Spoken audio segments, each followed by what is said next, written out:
Abi arabaya taşınacak var mı? Yok. Biz o kısmı Var hocam halledelim. siz hemen kağıdı yapıştırın. Şey yapıştırsın. Kağıt hocam. Kişi de taşırmış. Şu hocam bu genç kardeşlerimizle gidip Aman abi, aman toza selam bu yüzden.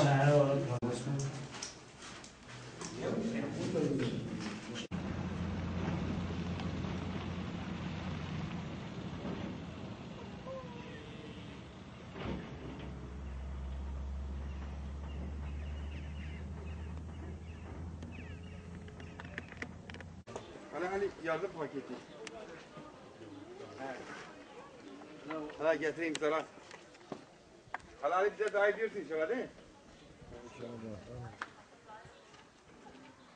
Muhtar, çay Muhtar.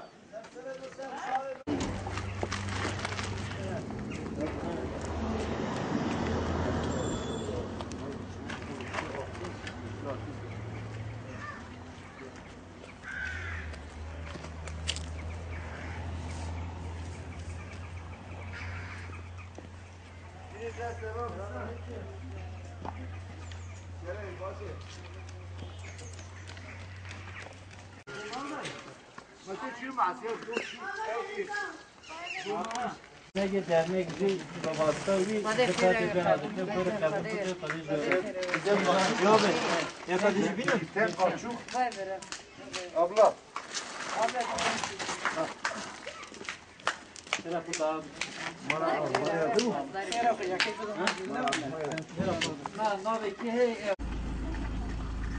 Karisma.